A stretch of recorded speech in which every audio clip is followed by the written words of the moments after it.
இது கோவை ஜீவஜோதி கலை தொடர்பகம் பெருமையுடன் வழங்கும் மாத தொலைக்காட்சியின் அறம் செய். வணக்கம் அன்பான நேயர்களே. கடந்த வாரங்களில் நாம் இந்த கற்றலில் குறைபாடு உள்ள இந்த குழந்தைகளை பற்றி நம்ம நிறையா பேசணும். இந்த கற்றலில் குறைபாடு உள்ள குழந்தைகள் கற்றலில் எந்த அளவிற்கு அவர்கள் பெரிய இடைவெளி இருக்குது, அந்த இடைவெளியை எப்படி நம்ம குறைக்கலாம், எந்தெந்த வகையில் அவர்களை சரி செய்ய முடியும், அதற்கான முறைகள் என்னென்ன, செயல்பாடுகள் என்னென்ன அப்படின்றத பற்றி பேச ஆரம்பித்தோம். வந்திருந்த அந்த துறையில் நிபுணத்துவம் வாய்ந்த அற்புதமான மனிதர்கள் அழகாக நிறைய அனுபவங்களை பேசினாங்க. அந்த அனுபவங்களெல்லாம் நம்ம திரும்ப கேட்கணும்னா ஒரு சின்ன ரீகேப் போயிட்டு வந்துடலாமா? அது எப்படி, என்ன விதமான சவால்கள், அதை எப்படி நீங்கள் அதை டேக் ஆஃப் பண்ணுறீங்க? அதை நீங்கள் போய் கண்டிப்பாக நீங்கள் டாக்டரை பார்த்துட்டு வாங்க. அப்புறம் தான் நாங்கள் ஹெல்ப் பண்ணுறது அங்கே ரீச்சே ஆகும் சார். ஆனால் ரீடிங் ரைட்டிங்கில் டிஃபிகல்ட்டி இருக்குது. அதை ப்ரூவ் பண்ணுறதுக்கு தான் நாங்கள் ஐக்யூ அசஸ்மெண்ட்டே சொல்கிறோம். அது என்ன ஆகுதுன்னா அது அவங்களுக்கு பெரிய டிஸ்அட்வான்டேஜ். ஏன்னா என் குழந்தை நல்லா இருக்கான், வந்ததையும் ரெடி ஆகிட்டாங்களா, கிளம்பிடலாங்களா. லேசினஸ் கிடையாது, இட்ஸ் அ பயாலஜிக்கல் ரீசன். நீங்கள் சொன்னீங்கன்னா தான் மற்றவங்க அக்செப்ட் பண்ணிக்குவாங்க. ரீகேப் பார்த்து முடிச்சிட்டோம். என்னென்னலாம் பேசணுன்றதை நம்ம திரும்பியும் தெரிஞ்சுக்கிட்டோம். ஸோ தொடர்ந்து இப்போ நம்ம நிறைய பேச போகிறோம். வாங்க. ஸோ எங்கள் ஆர்கனைசேஷனில் பார்த்தீங்கன்னா 4 பேர்த்துக்கு ஒரு டீச்சர். இனிஷியலாக வரும்போது அவன் 1 to 1 தான் டீச் பண்ணுவோம். கொஞ்சம் 2 letter 3 letter வேர்ட்ஸ் பேச ஆரம்பித்த பிறகு தான், வாசிக்க ஆரம்பித்த பிறகு தான் அவனை குரூப்லேயே சேர்த்துவோம். அதுவும் மேக்ஸிமம் 4 பேர் தான். ஸோ இப்போ எங்கள்கிட்ட இருக்கிற 40 குழந்தைகளுக்கு 10 டீச்சர் இருக்காங்க. இப்போ வந்திருக்கிறவங்க மெயின் டீச்சர்ஸ், மற்றவங்களாம் அசிஸ்டன்ட்ஸ் இருக்கிறாங்க சார். ஸோ இந்த ரேஷியோவில் தான் அவங்களை டீச் பண்ணணும். அப்ப 40 குழந்தைங்கள்ல ஒண்ணுமே நடக்க முடியும். ஆமா ஆமா, அது ஒண்ணுமே நடக்காது. ஒண்ணுமே அக்கறை ஆகாது, அட்டென்ஷன் இருக்காது, கவனிக்க மாட்டான், ஏன்னா ஒண்ணுமே தெரியாது, புரியாது.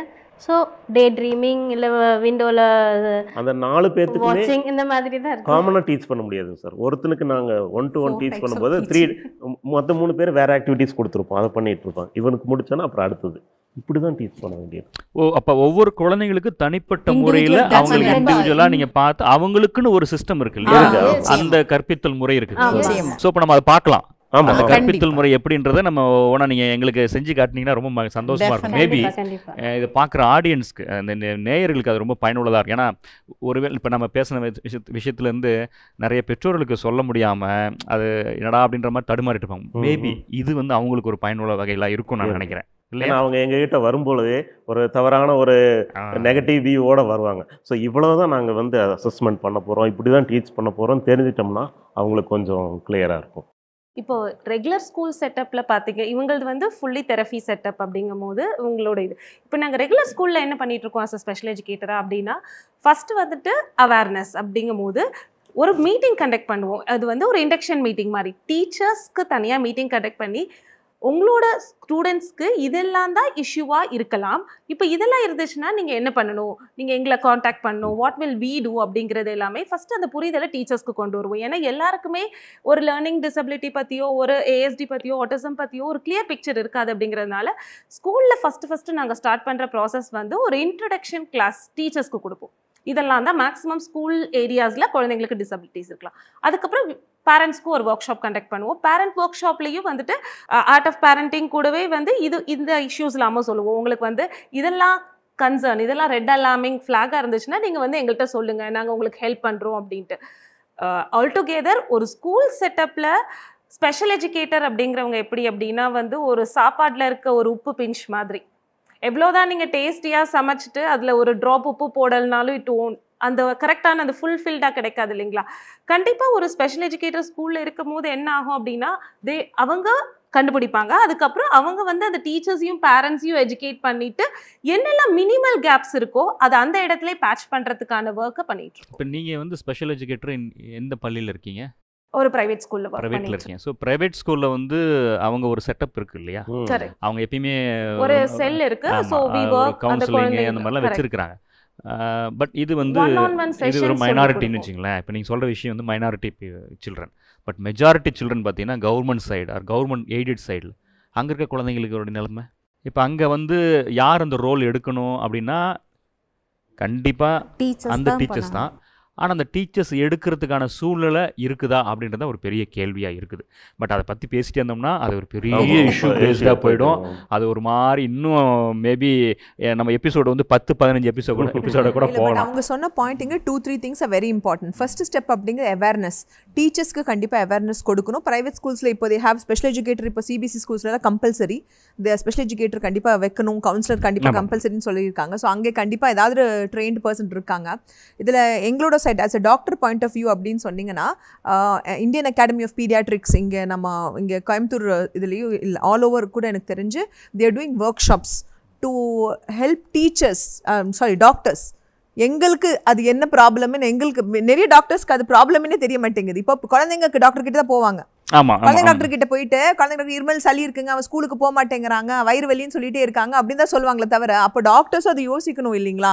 அப்போது எங்களுக்கும் அது ஒரு ஒர்க் ஷாப் மாதிரி, that is them workshop அப்படின்னு சொல்லி கொஞ்சம் சில ஒர்க் ஷாப்ஸோ சில ப்ரோக்ராம்ஸ் வச்சுட்டே தான் இருக்காங்க. ஸ்பெஷலி ஆஃப்டர் கோவிட் எனக்கு தெரிஞ்சு இது full and full we have few doctors. சில டாக்டர்ஸ்ங்கிறது ஃபுல் அண்ட் ஃபுல் இதை ஒரு இதாக எடுத்துகிட்டு எல்லா டீச்சர்ஸ்க்கும் ட்ரைனிங் கொடுக்குறாங்க. இந்த மாதிரி நிறைய ப்ரோக்ராம்ஸ் பண்ணிகிட்டு இருக்காங்க. ஸோ இதுங்கிறது ஒரு சின்ன விஷயம் இல்லை. இந்த மாதிரி ஒரு அவேர்னஸுங்க ஒரு டாக்டர் சைட்லேருந்து, டீச்சர் சைட்லேருந்து, பேரண்ட் சைட்லேருந்து வந்தாதான் இட் இஸ் எ ட்ரையாட். அப்போதான் சைல்டோட பெஸ்ட்டு நம்ம கொண்டு வர முடியும். முதல்ல அந்த குழந்தையினுடைய அந்த நுண்ணறிவு திறனை, அந்த ஐக்யூ, அந்த டெஸ்ட் நம்ம சொல்லுவோம் இல்லைங்களா, அந்த வேர்ட் நிறைய கேள்விப்பட்டிருப்பீங்க, ஐக்யூ டெஸ்ட்னு சொல்லுவாங்க, நுண்ணறிவு சோதனை. அதை வந்து எப்படி செய்கிறது, அதுக்கான வழிமுறைகள் என்னென்னலாம் செயல்பாடுகள் இருக்குது அப்படின்றத பற்றி பேச போகிறாரு. இதில் இன்னும் ரொம்ப நீங்கள் கவனமாக இருக்க வேண்டியது என்னென்னா, இது எல்லாருமே செய்யவே முடியாது. அதுதான் ரொம்ப முக்கியமானது. ஐக்யூ டெஸ்ட் தானே, அதென்ன ஃபார்முலா பை டிவைடட் பை 100 அப்படிலாம் போட்டு உங்கள் வயது அந்த வயதுன்னு போட்டுலாம் நம்ம யூடியூப்பில் பார்த்துட்டு இதெல்லாம் பார்த்து செய்ய முடியாது. சிறப்பான முறையில் வந்து இந்த நுண்ணறிவு சோதனை செய்வதற்கென்று இருக்கிறவங்க யாருன்னு பார்த்தீங்கன்னா கிளினிக்கல் சைக்காலஜிஸ்ட். யார் அது? மருத்துவமனை சார்ந்த உளவியலாளர். இவர் தான் அதை வந்து கண்டிப்பாக செய்ய முடியும். நீங்கள் நிறைய நினைக்கலாம், சைக்காட்டிஸ்ட்டு நிறைய பதங்கள் இருக்குது, சொற்பதங்கள் இருக்குது. எல்லாரும் செய்ய முடியுமானா கிடையாது, இவர் தான் செய்ய முடியும். அந்த வகையில் இன்றைக்கு நம்ம அமர்வில் இருக்கிற நம்மளுடைய சார் கிளினிக்கல் சைக்காலஜிஸ்ட் சார் அவர்கள். ஸோ இப்போ அதை வந்து நமக்கு ஒரு செய்முறை எப்படி அதை செய்யலாம் அப்படின்றத நமக்கு வந்து அப்படி நேரடியாகவே செஞ்சு காட்ட போகிறாரு. சொல்லுங்கள் சார்.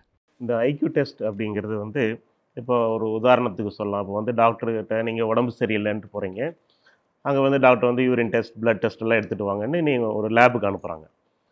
அங்கே போய் உங்களுடைய அந்த பிளட் யூரின் கொடுத்து ஒரு ரிப்போர்ட் கிடைக்கிது. ஸோ அதில் வந்து சில நம்பர்ஸ் இருக்குது. அந்த நம்பர் வந்து இது வந்து உங்களுக்கு ஹையாக இருக்கா லோவாக இருக்கா இதுக்கு தகுந்த மாதிரி ட்ரீட்மெண்ட் கொடுக்குறாங்க.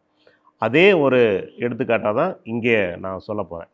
இந்த ஐக்யூ டெஸ்ட்லேயும் வந்து பார்த்திங்கன்னா நம்பர்ஸ் இருக்குது. ஓகே, இந்த வந்து ஒரு 10 வயது பையன் எத்தனை வயதுக்குள்ளே அவனுடைய மன வயது எவ்வளவு அப்படிங்கிறத வந்து கணிச்சிடலாம். இதுக்கு வந்து உலக அளவில் வந்து எல்லாரும் வந்து அந்த சைக்காலஜிஸ்ட், கிளினிக்கல் சைக்காலஜிஸ்ட் அட்மினிஸ்டர் பண்ணுற மாதிரியான ஒரு மெட்டீரியல்ஸ் வந்து எங்களுக்குன்னு தனியாக ஒரு சைக்காலஜி கார்ப்பரேஷன் இருக்குது, அங்கேருந்து எங்களுக்கு கொடுக்குறாங்க. இது வந்து இந்தியாலேயும் இது வந்து ஸ்டாண்டர்டைஸ் பண்ணியிருக்கிறாங்க. நம்ம இந்திய ஸ்டூடெண்ட்ஸுக்கெல்லாம் வந்து ஸ்டாண்டர்ட் பண்ணி எங்களுக்குன்னு ஒரு டேட்டா கொடுத்துருக்காங்க. ஸோ இந்த டெஸ்ட்டை நாங்கள் வந்து அட்மினிஸ்டர் பண்ணி அந்த டேட்டாவோட கம்பேர் பண்ணிக்கிறோம். ஓகே, இப்போ வந்து ஒரு 10 வயது பையன் வந்து வர்றாரு, அவருக்கு வந்து நாங்கள் வந்து இந்த மாதிரி ஒரு டெஸ்ட் கொடுக்குறோம். இப்போ ஐக்யூ டெஸ்ட்னால் நிறைய பேரண்ட்ஸுக்கு வந்து ஃபோன் பண்ணி கேட்பாங்க, என்ன வெறும் வயிற்றோடு வரதா சார், எதாவது சாப்பிட்டுட்டு வரலாமா அப்படின்னு கேட்பாங்க. அப்போ அது வந்து இல்லைங்க, இது வந்து மெடிக்கல் சம்மந்தப்பட்ட டெஸ்ட் இல்லை. இது வந்து பையன் கூட நாங்கள் உட்காந்து அவனோட ஆக்டிவிட்டி பேஸ்டு, இன்னும் கொஞ்சம் சுருக்கமாக சொன்னால் ஆக்டிவிட்டீஸ் கொடுத்து நாங்கள் அதிலிருந்து வர்ற அந்த டைமுக்குள்ளே அந்த ப்ராப்ளத்தை சால்வ் பண்ணிட்டார்னா அதுக்கு ஒரு நம்பர் கொடுப்போம். இந்த நம்பர்லேருந்து நாங்கள் வந்து அவங்களுடைய ஐக்யூவை வந்து கணிக்கலாம் அப்படின்னு சொல்லுவோம். ஸோ அந்த மாதிரியான ஒரு டெஸ்ட்டு தான் அது. இது வந்து பார்த்திங்கன்னா வெஷ்லர் டெஸ்ட் அப்படிங்கிறது காமனாக நம்ம உலக அளவில் எல்லாருமே யூஸ் பண்ணுறது. இதில் வந்து பார்த்திங்கன்னா 15 சப் டெஸ்ட் இருக்கும். இதில் வந்து 10 வந்து கம்பல்சரியாக நாங்கள் அட்மினிஸ்டர் பண்ணுவோம். ஸோ அதனுடைய ஒரு ரெஸ்பான்ஸ் ஷீட்டு தான் அது. இவ்வளவு நாங்கள் அது பண்ணுறதுக்கு வந்து ஒரு குழந்தைக்கு சுருக்கமாக ஒரு 2 மணி நேரம் ஆகும். ஸோ இதில் என்னெல்லாம் பண்ணுவோம் அப்படின்னு பார்த்தீங்கன்னா, உதாரணத்துக்கு இந்த மாதிரியான ஒரு பசில்ஸ் ஷீட்டு. ஓகே, இந்த ஒவ்வொரு பேஜ்லேயும் மேலே வந்து ஒரு படம் இருக்கும். அதில் வந்து ஒரு பாகம் விட்டு போயிருக்கும். இந்த விட்டு போன பாகத்தினுடைய பதில்கள் வந்து கீழே ஒரு 6 விதமான ஆப்ஷன்ஸ் கொடுத்துருப்பாங்க. அதில் எது அவங்களுக்கு மேட்ச் ஆகும்னு சொல்லணும். ஆரம்பத்தில் வந்து அவங்களுக்கு புரியறதுக்காக ஈஸியாக இருக்கும். அப்படியே போக போக வந்து கொஞ்சம் டஃப்பாக இருக்கும். ஸோ இதில் வந்து டைம் இல்லை. எவ்வளோ இப்போ 36 ஷீட் இருக்குது. இந்த 36ல் வந்து ஒரு 10 வயது பையன் வந்து ஒரு 25 எடுத்துட்டாருன்னா அவர் வந்து ஆவரேஜ். ஸோ இதில் வந்து average, below average, above average, ரொம்ப ஜீனியஸ்னு எதை வச்சு சொல்கிறோம் அப்படின்னா, எங்களுக்கு கொடுத்துருக்கிற டேட்டா படி இந்த 36 படங்களுக்கு இவர் வந்து ஒரு 27 எடுத்துட்டாரு அப்படின்னா, நாங்கள் அந்த டேபிளில் வந்து வச்சு பார்ப்போம். ஓகே, 26க்கு இவருக்கு எவ்வளோ நம்ம ஐக்யூ கொடுக்கலாம் அப்படின்னா 90 கொடுத்துருப்பாங்க. ஸோ இந்த ஐக்யூ டெஸ்ட்டில் வந்து 36 படங்கள் இருக்கும். இந்த 36 படத்தில் வந்து ஒரு 11 வயது பையன் வந்து ஒரு 27 மார்க் எடுக்கிறாரு.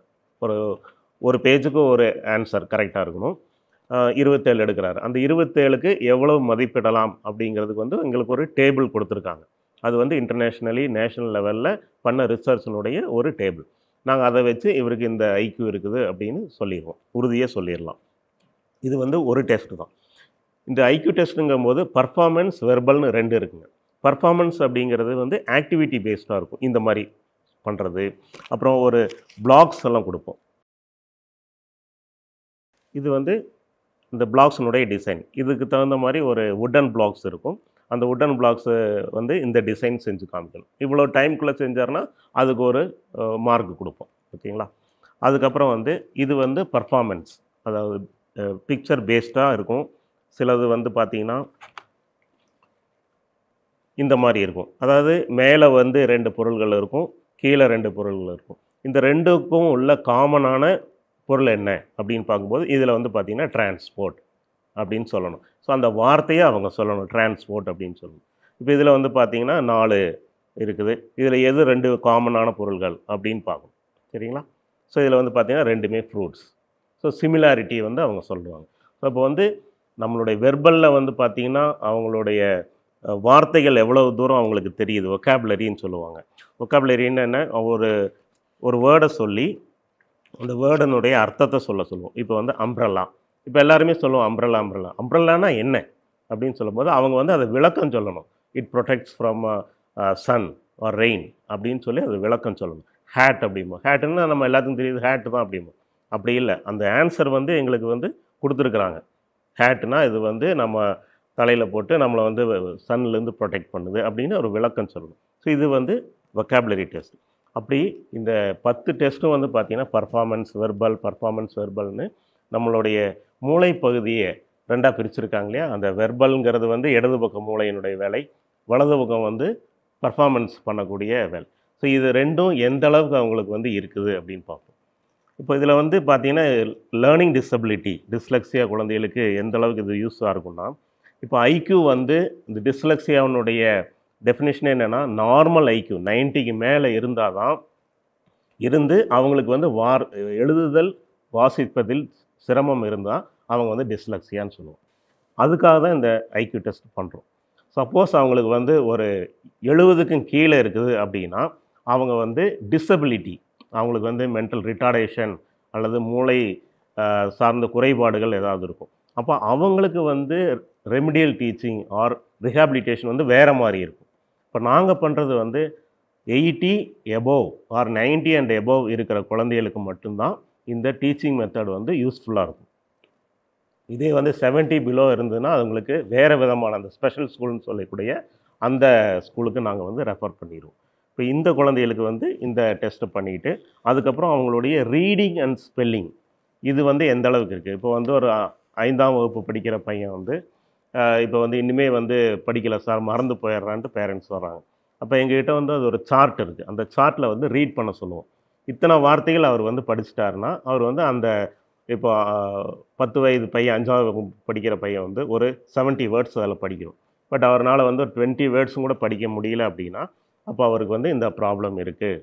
இப்போ 5th ஸ்டாண்டர்ட் பையன் வந்து ஒரு 1st standard R 2nd standard லெவலில் தான் அவரால் வந்து வாசிக்க முடியுது. அதே மாதிரி ஸ்பெல்லிங் டெஸ்ட் ஒன்று கொடுப்போம். அதுக்கப்புறம் கால்குலேஷன்ஸ், மேத்தமேட்டிக்ஸ் கொடுப்போம். ஸோ இதெல்லாம் வந்து எதுக்குன்னா ஒரு அடுத்த கட்டத்துக்கு அந்த குழந்தைய வந்து நாங்கள் எடுத்துகிட்டு போகணும். ஓகே, ஐக்யூ கண்டுபிடிச்சாச்சு, ரீடிங் ஸ்பெல்லிங் இந்த லெவலில் இருக்கிறாரு. அடுத்தது வந்து டீச்சிங் மெத்தட். ஸோ இந்த டீச்சிங் மெத்தடு தான் பற்றி நம்ம எங்களுடைய டீமில் காக்னிட்டிவ் டீமில் இருக்கிறவங்க ஒவ்வொருத்தரும் அதை எக்ஸ்பிளைன் பண்ணுவாங்க. Thank you sir. ஆனால் ரொம்ப கொஞ்சம் ப்ரீஃபாகவே சொன்னீங்க.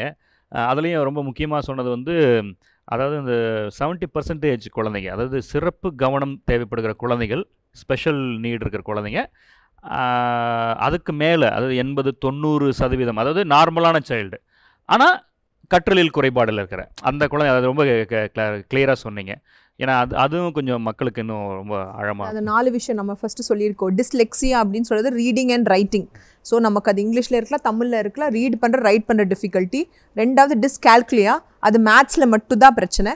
அதுக்கப்புறம் டிஸ்கிராஃபியா, அதில் ஹேண்ட் ரைட்டிங் மட்டும்தான் ப்ராப்ளம். அப்புறம் 4வது டிஸ்பிராக்சியா, அது மூவ்மெண்ட்டில், அது ஷூலேஸ் கட்டுறது, ஓடுறது, கரெக்டாக எடுத்து வைக்கிறது, இந்த மாதிரி. ஸோ சில பேருக்கு 1ல் மட்டும் பிரச்சனை இருக்கா, சில பேருக்கு 2 ஜாயிண்ட்டாக இருக்கலாம், சில பேருக்கு 3 ஜாயிண்ட்டாக கூட இருக்கலாம். ஸோ இது 4ங்கிறது நாங்கள் ஆல்ரெடி டீட்டெயில்டாக முன்னாடி ப்ரீவியஸ் எபிசோட்ஸில் பேசியிருக்கோம். பட் இதை நான் ஜஸ்ட் ரிமைண்ட் பண்ணுறேன், அவ்வளோதான். ஸோ ஐக்யூங்கிறது நாங்கள் எதுக்கு பண்ணுறோன்னா, உங்கள் குழந்தை நார்மலாக இருக்குன்னு சொல்கிறதுக்காக தான். ஸோ அதனால் பேரண்ட்ஸ் கண்டிப்பாக பயப்படக்கூடாது. இந்த மாதிரி ஒரு ஐக்யூ அசஸ்மெண்ட் சொல்கிறாங்க, சொல்லி இது நார்மலாக இருக்கும் உங்கள் குழந்தை, அதனால நாங்கள் கொடுக்குற இந்த சப்போர்ட் எல்லாமே கண்டிப்பாக ஹெல்ப் ஆகும் அப்படிங்கிறதுக்காக தான் இந்த டெஸ்ட் நாங்கள் பண்ணுறோம். ஸோ இப்போ நீங்கள் சொன்ன மாதிரி இப்போ அடுத்த நிலை, இப்போ இது வந்து ஃபஸ்ட்டு அவங்களுடைய நுண்ணுரிவை சோதிச்சிச்சு. இப்போ சோதனைக்கு அப்புறமா அடுத்தது என்ன நிலைங்க சார்? ஸோ இந்த 10 டெஸ்ட்டும் நாங்கள் முழுசாக பண்ணிவிட்டு, அதுக்கப்புறம் எங்களுக்கு அந்த ஸ்கோரிங் சிஸ்டம் எல்லாம் இருக்குது, அதெல்லாம் முடிச்சுட்டு நாங்கள் வந்து ரிப்போர்ட்டை வந்து மேக் பண்ணுவோம். இது வந்து பார்த்திங்கன்னா ஒரு 4 பேஜ் 5 பேஜஸ் வரும். ஃபஸ்ட்டு அந்த ரிப்போர்ட்டில் வந்து அவங்களுடைய பேசிக் இன்ஃபர்மேஷன், பேர், ஏஜு, என்ன கிளாஸ் படிக்கிறாங்க அப்படின்ட்டு இருக்கும். அப்புறம் நாங்கள் வந்து பிஹேவியரல் அப்சர்வேஷன், எங்கள் டெஸ்ட்டு பண்ணும்போது அந்த 2 மணி நேரம் அந்த குழந்தை வந்து எப்படி எங்ககிட்ட வந்து ஒரு கவனத்தோடு இருந்தார், அவர் எதாவது ஹைப்பர் ஆக்டிவாக இருந்தாரா, இல்லை ஓடிக்கிட்டே இருந்தாரா, பேச்சு எப்படி இருந்தது, நம்ம சொல்கிற இன்ஸ்ட்ரக்ஷன்லாம் அவர் புரிந்துக்கிட்டாரா அப்படிங்கிற இன்ஃபர்மேஷன்லாம் இருக்கும். அப்புறம் வந்து எங்களுடைய டெஸ்ட்டு ரிசல்ட். அப்புறம் வெர்பல் ஐக்யூ அப்படின்னா இப்போ வந்து 80 இருக்குது. இப்போ பொதுவாக அந்த லேர்னிங் டிசபிலிட்டியில் பார்த்தீங்கன்னா வெர்பல் ஐக்யூ கம்மியாக இருக்கும், பர்ஃபார்மன்ஸ் நல்லாயிருக்கும். தட் மீன்ஸ் அவங்க வந்து எந்த இப்போ பேரண்ட்ஸ் சொல்கிறாங்க இல்லையா, வீட்டில் வந்து எல்லா ஆக்டிவிட்டீஸும் நார்மலாக பண்ணுறான், ஆனால் அவனுக்கு வந்து வாசிக்கிறது எழுதுறதுலாம் ப்ராப்ளம். அப்போ இது வந்து நாங்கள் இது உறுதிப்படுத்துகிறோம். இவனுக்கு அந்த வெர்பல் ஐக்யூ கம்மியாக இருந்ததுன்னா அந்த லேர்னிங் டிசபிலிட்டி இருக்குது. பர்ஃபார்மன்ஸ் ஐக்யூ எவ்வளோ இருக்குது, அதில் வந்து 100 இருக்கிறாரு அப்படின்ட்டு. ஸோ இது வந்து அந்த டேட்டாலாம் நாங்கள் வந்து நம்பர்ஸாக இருக்கும், அதோட எக்ஸ்ப்ளனேஷன்லாம் இருக்கும். அப்புறம் அந்த ரீடிங் அண்ட் ஸ்பெல்லிங் இருக்கும். அந்த ரீடிங் வந்து இப்போது 5ஆம் வகுப்பு படிக்கிற பையன், இவன் வந்து என்னென்ன நாங்கள் டெஸ்ட் பண்ணும்போது அந்த வார்த்தைகளை எப்படி வந்து அவன் வந்து மிஸ்ப்ரொனன்சியேஷன், உச்சரிப்புகள் எப்படி இருந்தது. இப்போ வந்து பிஸ்கட்னு இருக்கும், அவர் வந்து பார்த்தீங்கன்னா அது பிஸ்கியூட் அப்படின்னு படிப்பார். ஸோ அதை அப்படியே நாங்கள் வந்து வெர்பாட்டிமாக அந்த ரிப்போர்ட்டை கொடுத்துருவோம். ஓகேங்களா? அதுமாதிரி ஸ்பெல்லிங் டெஸ்ட்டோட ரிப்போர்ட் இருக்கும். ஃபைனலாக எங்களுடைய அந்த கன்க்ளூஷனில் வந்து இந்த குழந்தைக்கு வந்து இந்த ஐக்யூ இருக்குது, இந்த டிஸ்லெக்ஸியாவால் பாதிக்கப்பட்டிருக்காருன்னு ஒரு சென்டென்ஸ் இருக்கும். ஃபைனலாக வந்து எங்களுடைய ரெக்கமெண்டேஷன்ஸ், இந்த குழந்தைக்கு வந்து பேரண்ட்ஸ் கவுன்சிலிங். ஸோ இந்த டெஸ்ட்டெல்லாம் முடிச்சுட்டு நாங்கள் பேரண்ட்ஸுக்கு வந்து இதை எக்ஸ்பிளைன் பண்ணுவோம். ஸோ இந்த எக்ஸ்ப்ளனேஷனில் வந்து ஒரு கிராஃப் இருக்கும். இந்த கிராஃபில் வந்து நார்மல் ஐக்யூ இருக்கிறவங்க எத்தனை பேர் நம்மளுடைய பாப்புலேஷன், ஜென்ரல் பாப்புலேஷனில் இருக்கிறாங்க, அந்த பாப்புலேஷனில் இருக்கிறவங்க தான் வந்து எல்லா ப்ரொஃபஷன்ஸ்லேயும் இருப்பாங்க. அப்புறம் ஹை ஐக்யூவில் இருக்கிறவங்க எப்படி இருப்பாங்க, லோ ஐக்யூவில் இருக்குது. இப்போ ஸோ உங்கள் சைல்டு வந்து இந்த நம்பர்ஸ் எடுத்துருக்கிறார், ஸோ இவருக்கு வந்து ஆவரேஜ் ஐக்யூ இருக்குது, நார்மல், ஆனால் அந்த ரீடிங் ஸ்பெல்லிங்கில் ப்ராப்ளம் இருக்குது.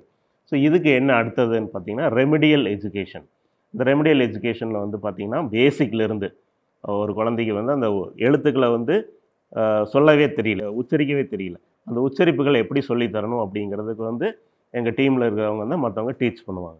ஸோ இது வந்து ஒரு பெரிய ப்ராசஸ், ஆனால் அது வந்து ரொம்ப நாட்கள் மாதக்கணக்கில் எடுத்துக்க வேண்டியிருக்கும். ஸோ ஒரு குழந்தை வந்து நாங்கள் வந்து டீச் பண்ணுறோம், இப்போ ஸ்கூல் மாதிரி 1 மந்தில் நாங்கள் அதை முடிச்சுட்டோம், நெக்ஸ்ட் ஸ்டேஜுக்கு போயிட மாட்டோம். ஒரு குழந்தை வந்து அந்த 1 மந்தில் அது முடிக்கலைன்னா நாங்கள் மறுபடியும் அதுலேயே தான் இருப்போம். மறுபடியும் அந்த இண்டிவிஜுவல் எஜுகேஷன் பிளான்னு ஒன்று வச்சுருக்கோம், ஐஇபி. அதிலிருந்து நாங்கள் அதை அச்சீவ் பண்ணால் தான் நாங்கள் நெக்ஸ்ட் ஸ்டேஜுக்கே போக முடியும். ஸோ இந்த அசஸ்மெண்ட் சிஸ்டங்கிறது வந்து அவங்களுக்கு அந்த ரிஹாபிலிட்டேஷன் பார்ட்டுக்கு வந்து ரொம்ப யூஸ்ஃபுல்லாக இருக்கும். நேர்களே, நிறைய பேசிகிட்டு இருக்கிறோம், நிறைய கருத்துக்கள் வந்து இங்கே அப்படியே நிறைய சொல்லப்பட்டுகிட்டே இருக்குது, நிறைய கேள்விகளும் எழுந்துகிட்டே இருக்குது. இதோட முடிஞ்சு போகிறதில்ல, நம்ம தொடர்ந்து அடுத்த வாரங்களையும் இதை பற்றி நிறையா பேச போகிறோம். அதனால் நீங்கள் தொடர்ந்து இந்த நிகழ்ச்சியை தவறாமல் பாருங்கள். இன்னும் உங்களுக்கு அதிகமான விஷயம், இந்த நிகழ்ச்சியை பற்றிய செய்திகளை வந்து உங்களுடைய நண்பர்களோடும் குடும்ப உறுப்பினர்களோடும் பகிர்ந்துக்குங்க. குறிப்பிட்டு சொல்லணும்னா ஆசிரியர்கள், அதுவும் இல்லாமல் இது மாதிரியான கற்றலில் குறைபாடு உள்ள குழந்தைகள் நம்மளுடைய குடும்பத்தில் இருப்பாங்க, அல்லது நம்மளுடைய உறவினர்கள் குடும்பத்தில் இருப்பாங்க. அவங்கள்ட்ட சொல்லி இதை பார்க்க வைங்க. ஏன்னா இது ரொம்ப ரொம்ப முக்கியமான ஒரு நிகழ்ச்சி. நம்ம தொடர்ந்து வர வாரங்களில் இன்னும் அதிகமாக அதை பற்றி பேச போகிறோம். இது கோவை ஜீவஜோதி கலை தொடர்பகம் பெருமையுடன் வழங்கும் மாதா தொலைக்காட்சியின் அரம்சை. மீண்டும் அடுத்த வாரம் சந்திப்போம். நன்றி, வணக்கம்.